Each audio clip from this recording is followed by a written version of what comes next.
Absolutely everyone has been begging me to cover Love is Blind Brazil. Okay, it was just one person, but they were begging. This video is dedicated to you.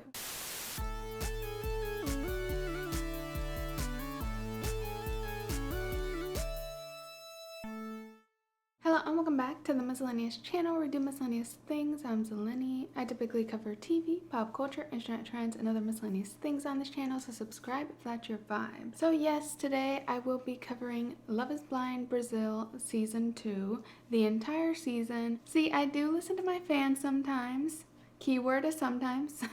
I was not really aware of Season 2 even happening until this person's comment on my channel. Season 2 just wrapped up on Netflix and the reunion episode is still to come, so I thought it'd be a timely TV show to cover. This is an international season. I've only seen one other international season, and that was Love is Blind Japan Season 1, which I really loved. I have a video on that if you're interested. But with the international seasons of Love is Blind, I can't really pick up on the nuances of things as much as the English ones.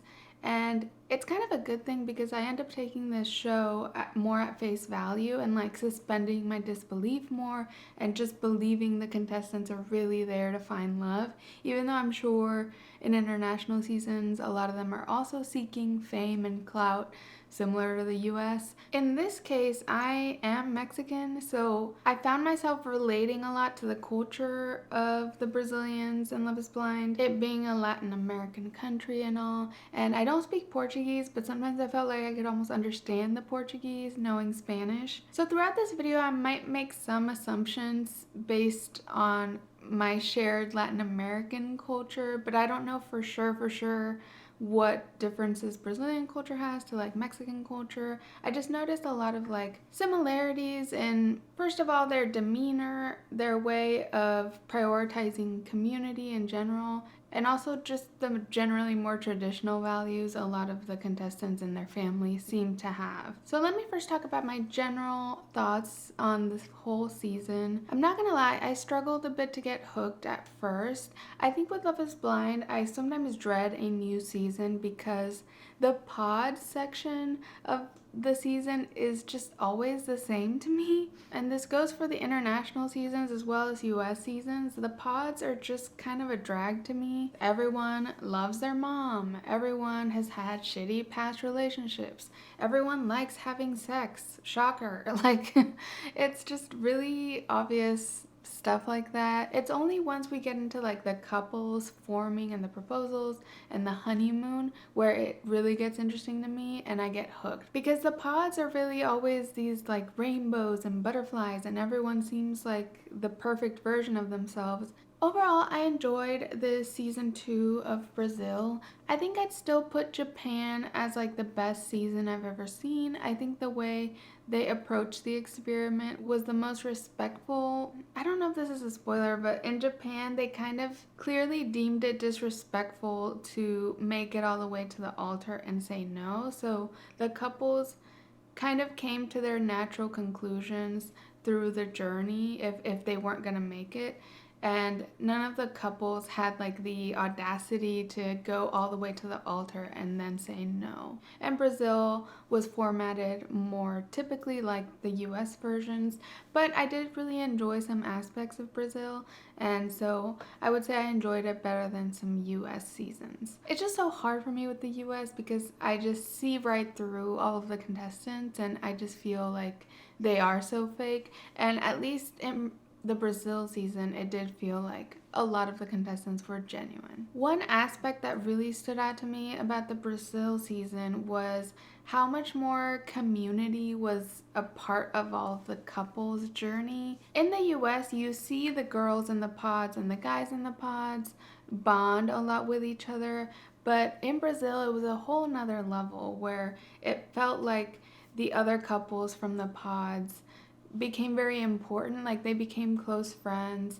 and you saw a lot of the couples in the real world hanging out with each other. And I think in the US they have that too, but maybe they don't show it, or it's not as strong as Brazil. But I just really liked the friendship aspect that all of the couples had with each other. And it could have just been coincidence that this was like a fun group and a group that got along well. It also felt like the couples kind of respected each other as units. It wasn't this kind of thing like in the US where we've seen like one guy from this couple likes a girl from that couple, and when the group hangs out it becomes all this drama because she's looking at him and he's looking at her and they're threatened by each other. And in Brazil there was really none of that. I mean, I think the couples had their own issues in the real world with some of that, but I did appreciate how this batch of couples wasn't threatened by each other, wasn't having drama, and they were just genuine friends and treated each couple as other units. Also, on this theme of community,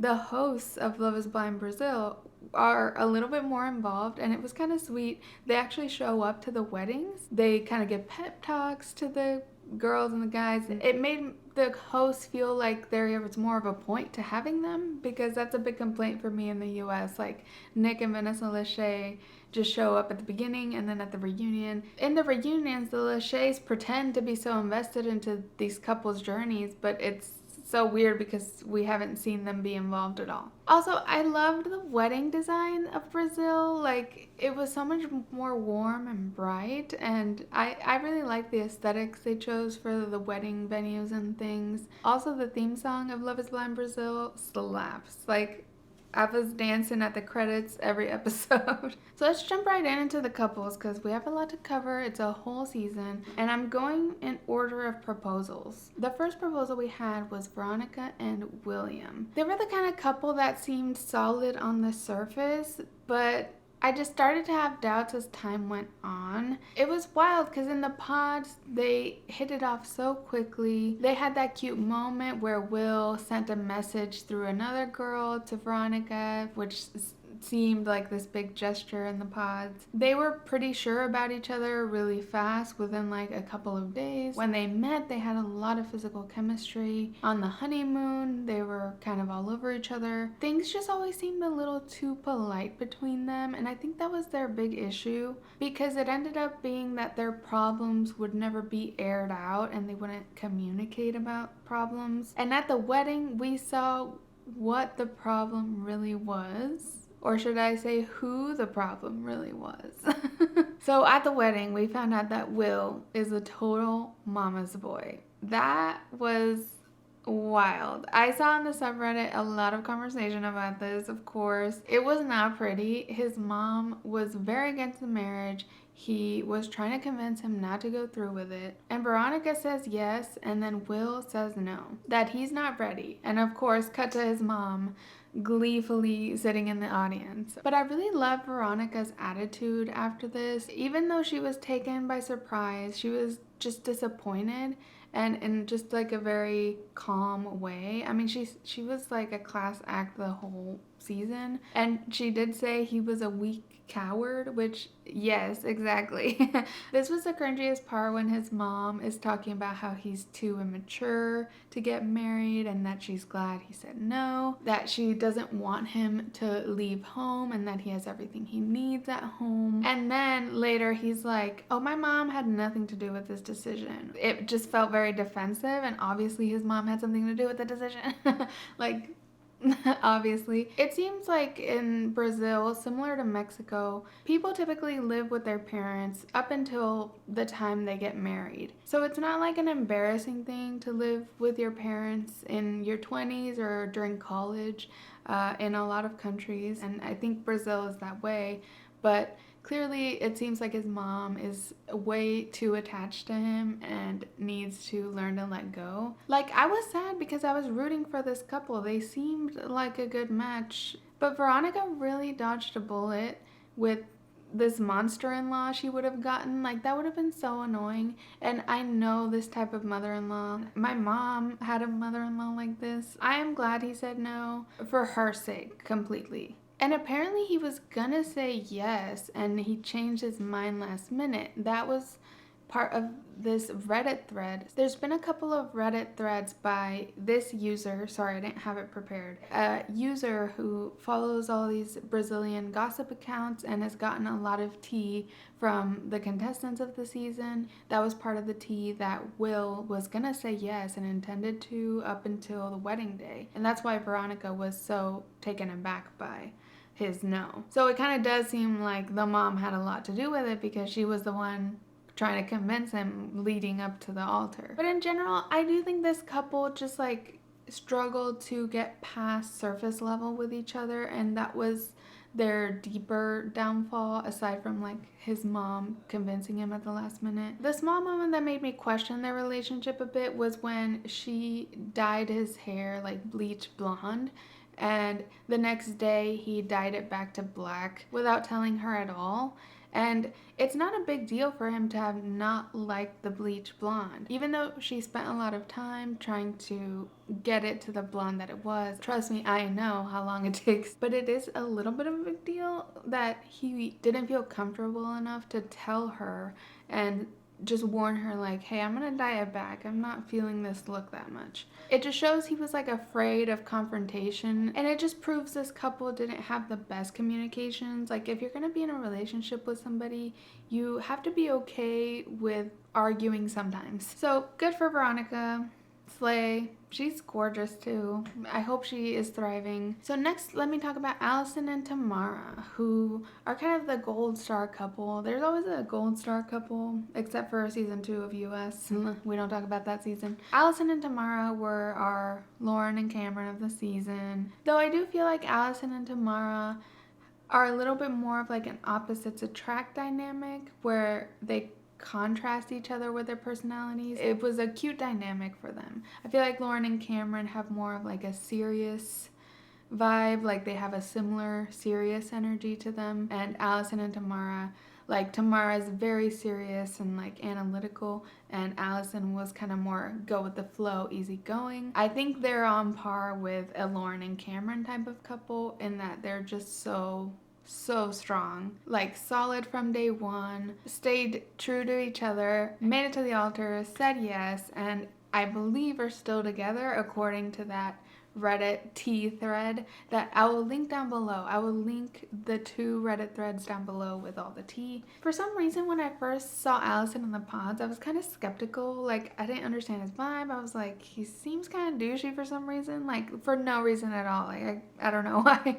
But obviously, he started winning me over when he defended Thamara to all of the guys in the pods, just because Thamara was talking to like 2 or 3 guys at once, when it's like, aren't all of you talking to everybody? Like, you're like speed dating at this point. It's like day 3.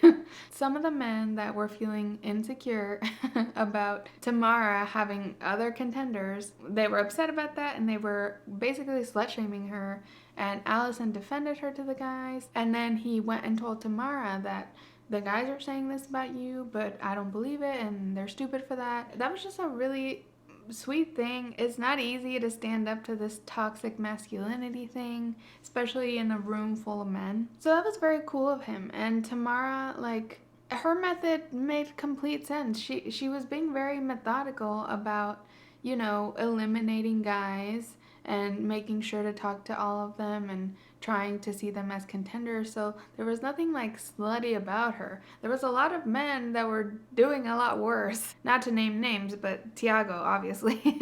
That whole thing was just so misogynistic, and good for Alisson for having the balls to, you know, defend her. It made sense why he like stole her heart in that moment, and it seems like ever since then they were solid. And ever since then, I was rooting for them as a couple. When they met, there was a lot of slurping action, a lot of making out, and they just had a very realistic and sweet dynamic to them. My very favorite thing about them was how they would have like chisme sessions after they hung out with other couples, and not like in a nasty catty way where they're trying to talk shit about everybody, but just like they just want to know the information. Like, that's how you know their love is real.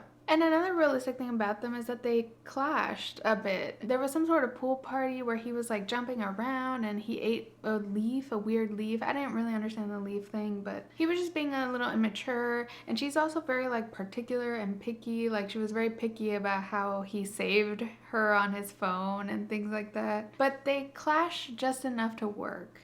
And they seem to argue about like the right things. Not that there's like exact right things and wrong things to argue about, but like they would argue about like picking up each other's laundry and yeah, like the phone thing, like are you gonna save me as fiance or love on your phone? Like it shows they're staying true to themselves and being real with each other, but also, you know, trying to make it work and communicating about things. There was a whole laundry thing with them, like they didn't know how to use a washing machine, and I assume it's like more of like a different country kind of thing. In Latin American countries, I think it's a lot more common to have like service workers. There's a lot less like class mobility and things, so if you live with your parents, they might take care of that for you. I found it pretty interesting to see pretty grown adults not knowing how to do laundry, but it is from like a biased American lens that I have. The biggest drama for Alisson and Thamara as a couple was about Thamara's ex, because she actually caught him cheating and left the relationship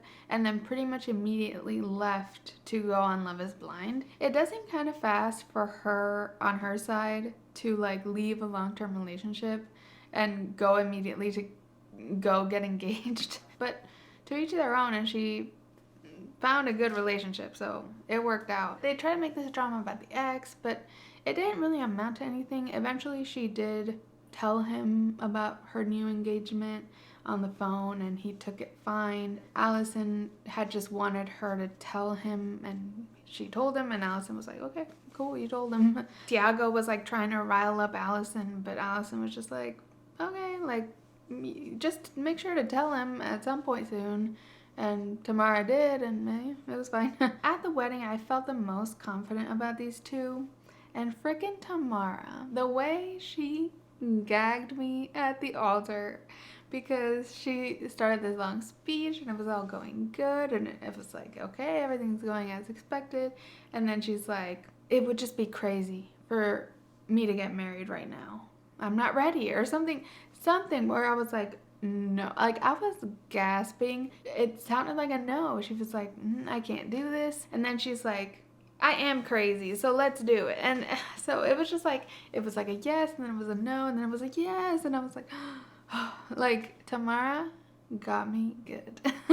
She gagged the audience, everyone was shook, and Alisson didn't look that surprised, so I feel like maybe she gave him a heads up. I want to believe that, because he didn't seem like scared that she'd say no. Maybe, I don't know. And yeah, according to Reddit, they're still going strong. We'll see at the reunion if they confirm that, but I'm hopeful that they're gonna make it, they're okay. And spoiler alert, they're the only couple that's still together. So next, let's take a break for a small portion, small section, a couple that did not last long, and that was Paulo and Amanda. This couple met and he implied that due to her appearance, the engagement was off. He didn't outwardly say that, but it was implied. This was like the saddest meeting I have seen. I mean, they were editing it sad, they were playing sad music, so I knew something was up when they were gonna meet. She was very nervous because she is a plus size woman, and he was very shaky and nervous, and they were playing like sad music, so I was like, uh-oh, this is not gonna end well. And it didn't. They met, and when he walked away, there was just like a sad vibe, and he was like, I just can't handle a strong woman like her. The saddest part to me was like her reaction too, because she seemed very like jaded about it. Like she didn't seem very surprised that this happened, which is just like so frustrating and so upsetting. It's like, if you're gonna go on a show called Love is Blind and care that much about appearances, like why are you on a show called Love is Blind, Paulo? Apparently the Reddit thread said that now he's dating Bruna, who was the toxic girl that was trying to give him an ultimatum in the pods, like leave with me right now or else. And I had a feeling in my gut, an inkling, that as soon as he looked up what Bruna looked like, he would go after her, because she's a lot more like conventional looking, and the way she was like head over heels for him, I knew he wouldn't be able to resist that. So, fuck Paulo. And on to another fuckboy. Let's talk about Vanessa and Tiago. I knew this man was trouble the minute he walked in wearing the shirt. Just kidding. I would wear the shirt in pink. But, no, this guy was just like a walking red flag. Like, everything about him. He was unemployed. He couldn't reject anyone. He was fickle. Like, I was trying to tell Vanessa and Nina, for that matter, like, just run away from this man. And like, the part that sealed the deal for me was when he was like, I'd marry both of them if I could. I'm sure you would, dumbass. Like, I'm sure you would. And apparently he's a crypto bro too, so I'm sure nobody's surprised. Like, the cowardice. He was like, depending on who he was talking to in that moment, that was his number one. It really broke me down. Like, I was so mad, and I was like, Vanessa, no. And Vanessa being so gorgeous, and like, girl, no, you can do like a million times better than this loser man. And then once we get to the honeymoon, once he finally picks a girl and he picks Vanessa, because he felt pretty similar about Vanessa and Nina, and I feel like he just went with Vanessa because he knew for a fact she was younger and not a mom yet. I think he's shallow like that, but that's just my theory. And then once they move in together, they're like going through each other's Instagrams, and he has a lot of DMs from like girls in bikinis and stuff. Actually, this segment I thought was very useful, and I had never thought about it before, but it was like a segment where they were going through each other's Instagrams and trying to assess the situation and like the DMs and stuff. I'm surprised we haven't seen a segment like that in the US, because it seems like all of these people, being like hot people or models or whatever professions they are, wannabe influencers, I would think they all have like kind of thirst trap pictures and like DMs. Also, there was another couple that was seeing like what mutual friends they had, and I was like, yeah, why don't people in the US see what mutual friends they have and things? I liked kind of that transparency. It felt a little more realistic to have like this social media segment, because it is part of it, and we hear about it so much post-show in the US that they get in trouble because they're DMing girls on Instagram or whatever. So I wish we saw that more on the US seasons. The one good thing I could find about Tiago is that his apartment or home was very well kept. It kind of had this total like hipster vibe to it, but at least it was clean. Cole could never. But this being Latin America, you gotta think twice about it, because he probably has help to maintain his space in the state that it is. That's my theory. Just because a lot of people have cleaning help. So Vanessa and Tiago are just kind of rocky from the start. I mean, they start off rocky in the pods, but in the honeymoon, they're a little bickery. Once they get to the real world, Tiago just doesn't want to compromise. He doesn't want to move out of his home, even though it's further for Vanessa. He gets defensive when they talk about paying bills, probably because he's broke.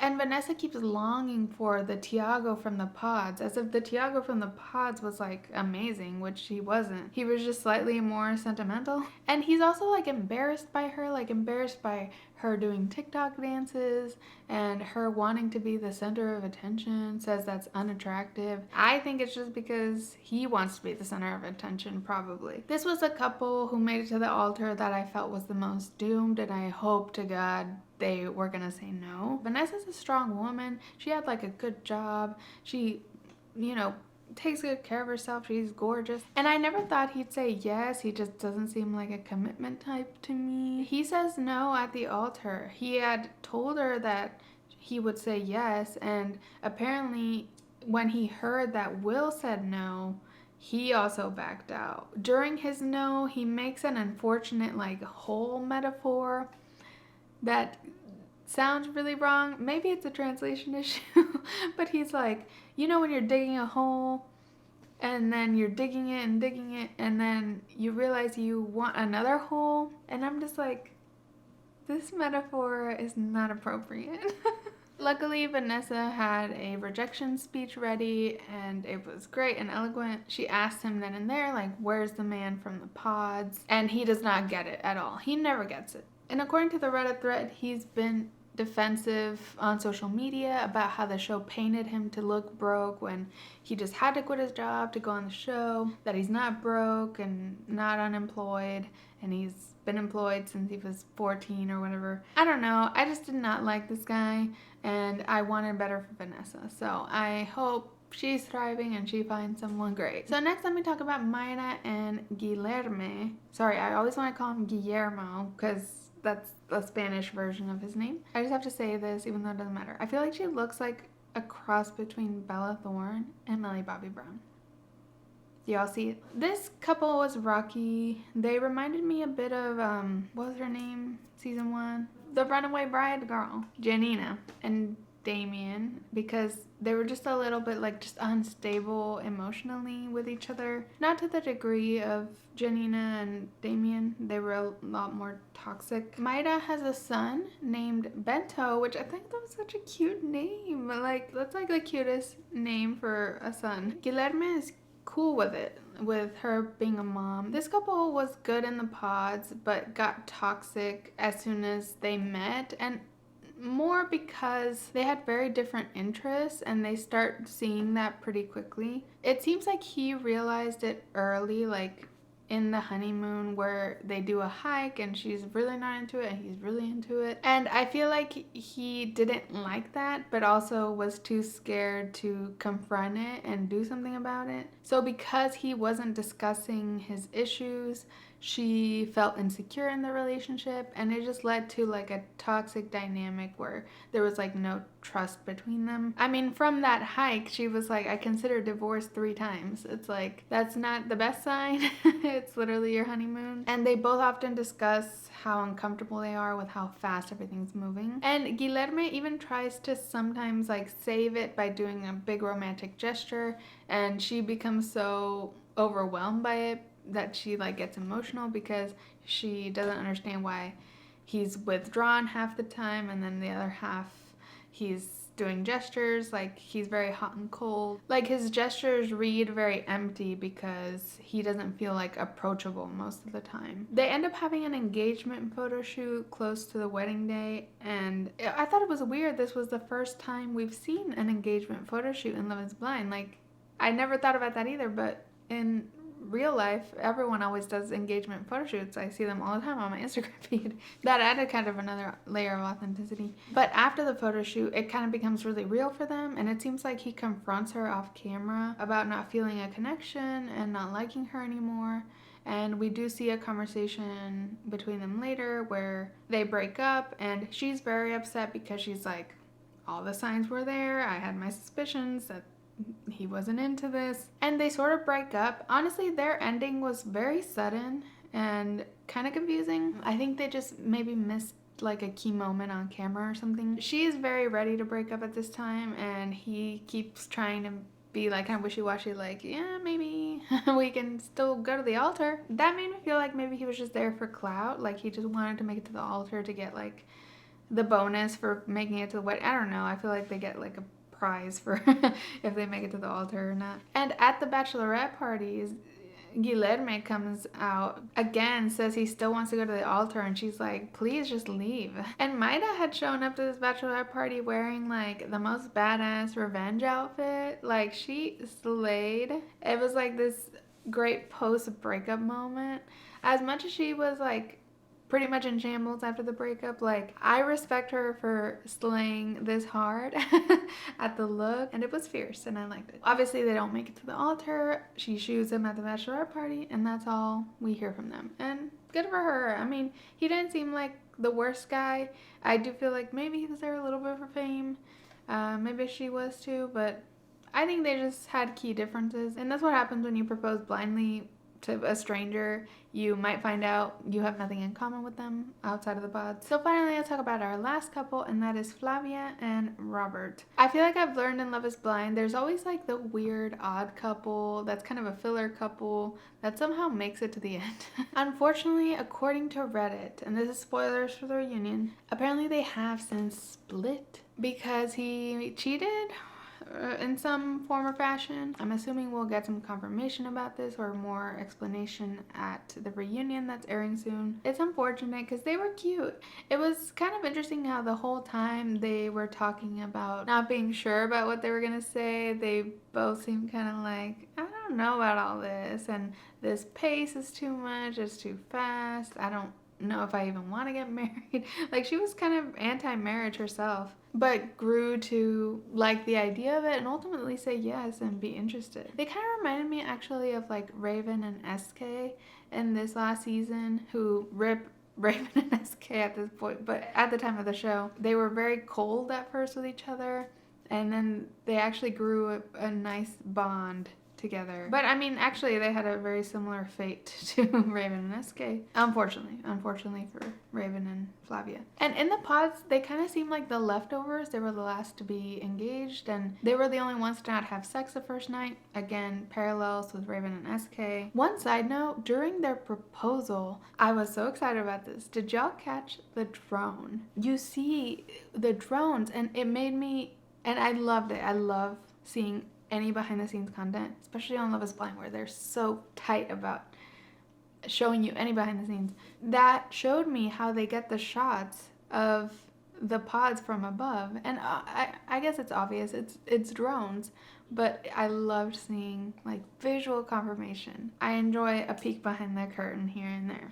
So yeah, Robert and Flavia were kind of a filler couple. They didn't get like as much, I mean, I guess they got screen time and all, but they just were kind of in a weird gray area where they didn't know what they were gonna do. But I think because they were always talking to each other about like, see, I don't know about all this, I'm hesitant, I think that their openness ended up being like the key to them developing a good relationship, and it was what some of the other couples were missing. The biggest snag they had is that like Flavia reveals that she was in a same-sex relationship before during the Never Have I Ever game, and he's triggered because his past partner left him for someone of the same sex. Like, I understand he has trauma around it, but it's a bit problematic to, you know, worry about someone who might be bisexual. Like, if they're gonna cheat, they're gonna cheat, whether they're attracted to the opposite sex, same sex, both, whoever. He got over it, I think, and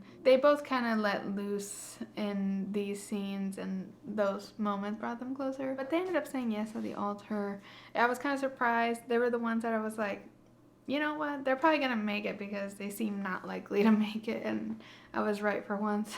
But they were cute. It's unfortunate they didn't ultimately work out, and Robert, you got some explaining to do at that reunion. I'll be watching, and I'm excited to see what he says. So those are my thoughts on Love is Blind Brazil. I would love to hear what you thought in the comments below. Keep it civil. You know, I know y'all get passionate about Love is Blind, but these are just people, and they're edited, and you know, they all just want to be famous. Like, y'all know that. But yeah, who is your favorite couple? I think we have a new gold star couple to look up to with Alisson and Thamara. At least we got them out of this, and they're really, really cute. And I will be covering Perfect Match coming Valentine's Day on Netflix. I'm scared, but I can't wait to see how this turns out.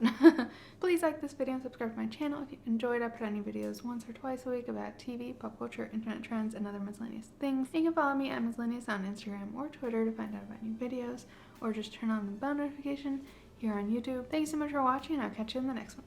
Bye.